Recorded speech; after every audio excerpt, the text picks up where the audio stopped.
Hello, and welcome back to Vinyl Fury. In a different part of the house today. Just felt like doing something a little different. And I have some new records to show you. First is one of the first new purchases I've made in a while. I pre-ordered this a little while back. And really happy to have this album on vinyl, finally. That's one of my favorites of all time. This is Diorama by Silverchair. This came out in 2002. It's their fourth album. They started in the early 90s as a young band, 15, 16 years old, playing music that fit along with, Nirvana and Pearl Jam and those bands of the time. And they really evolved as they got older. They were still only like 21 when they made this album, but this is just an incredible piece of work. It's very lush and intricate and huge, big arrangements, a lot of instruments throughout the album, woodwinds, strings, brass. Several songs are arranged by Van Dyke Parks, who has worked with Beach Boys and a whole bunch of other artists. So really incredible album. Many great songs, and it ranges from really delicate to big rock heavy songs. Definitely one of my favorite records. Silverchair has been one of my favorite bands since I was 11, 12 years old. And I've really enjoyed their progression into a really well-rounded group of musicians. Fortunately, their last album, the one that came after this, was released in 2007. And even though they were recording and demoing a new album 2009, 2010, they went on hiatus around that time, and I don't know if that album will ever be completed or if they'll ever do anything else. They're still pretty young. I mean, they're like Daniel Johns, the singer. I think he's 35. So it's not out of the question, and I certainly hope that they do come back, because I never got to see them live, and I would really love to. So this is a music on vinyl pressing, which the only other music on vinyl album that I've had is their pressing of the album before this, Neon Ballroom. And I did not like it. It was a gatefold jacket, but it was the whole thing was just underwhelming. The jacket was a gatefold, but it's a single album, so one of the pockets was just glued together on the front. And the album artwork, wasn't recreated very well. The record that I got was warped, for one, but the music it didn't sound good to me. I would rather listen to it on CD or even the cassette that I have of it.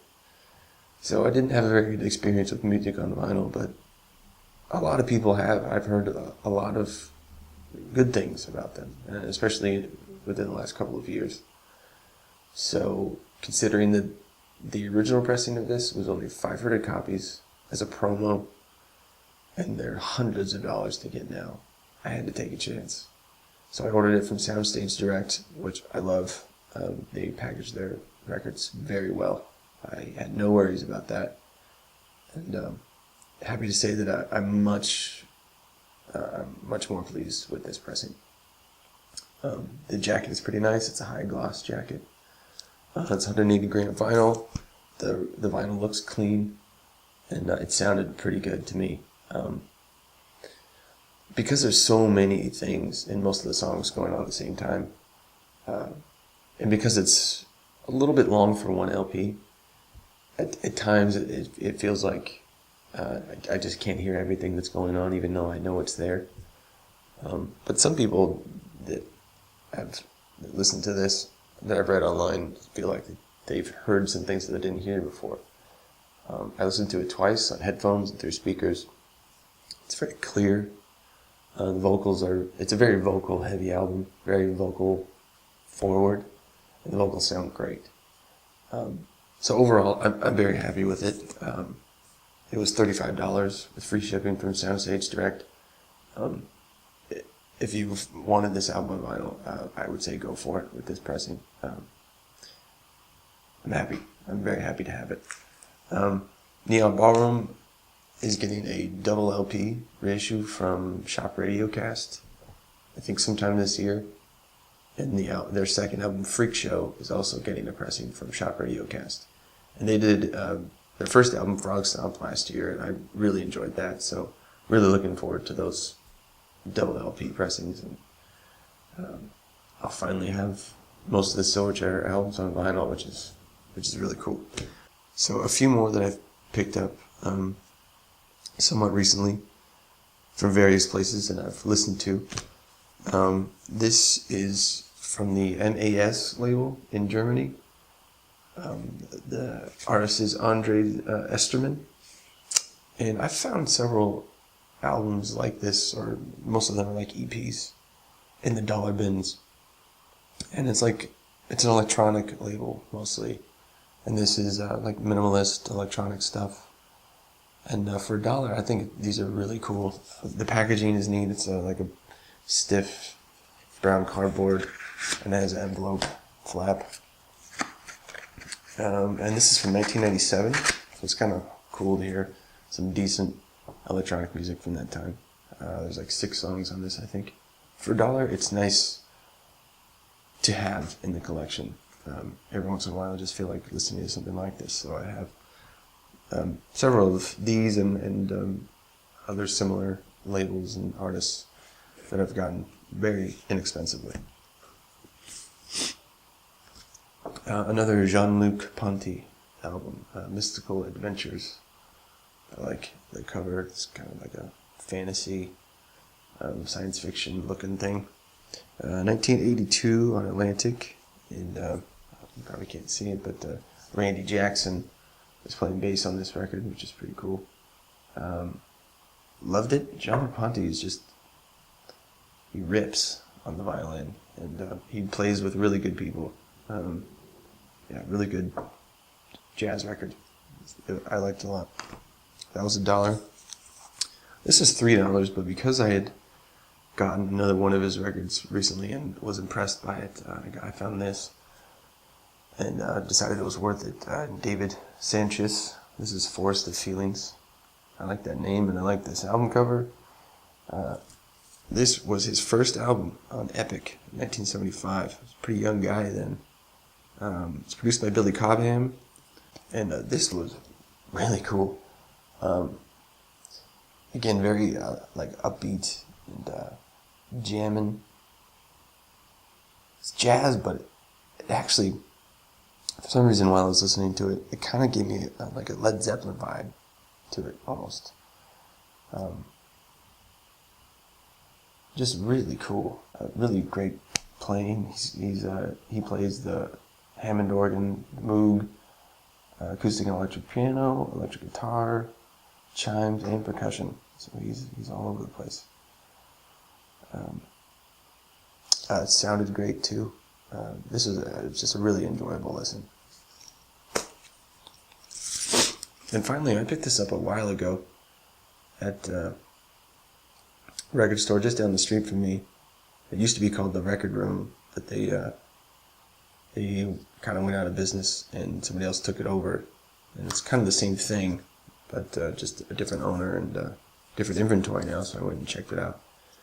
And I've got a Gordon Lightfoot record that I showed quite a while back, and I also got this just because it was really just interesting. It's a double 7-inch.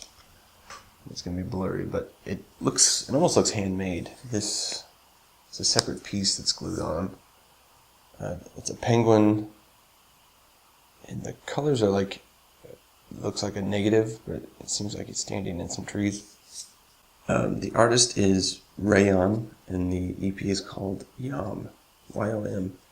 And this is on a German label called House Music. And apparently it's a soundtrack to a short film.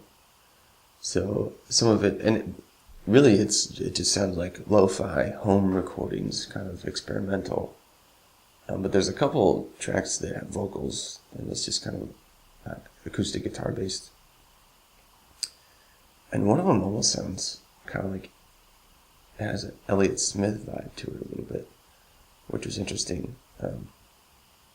I just listened to one track at the record store. They had a demo table, and it was all instrumental, the experimental vibe, and just the whole thing, the package, what it sounded like, it just seemed interesting.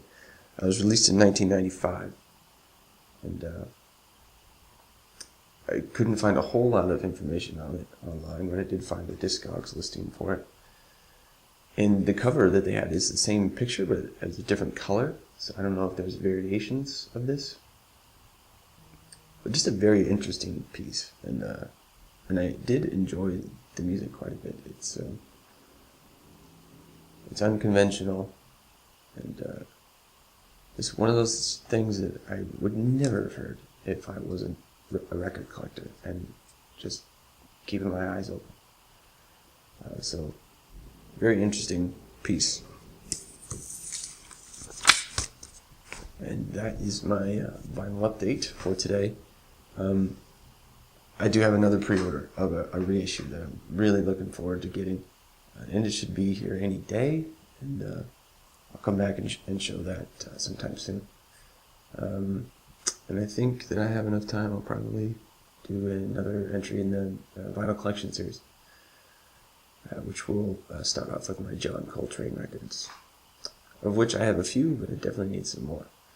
But anyway, thanks for watching. Until next time, enjoy your music.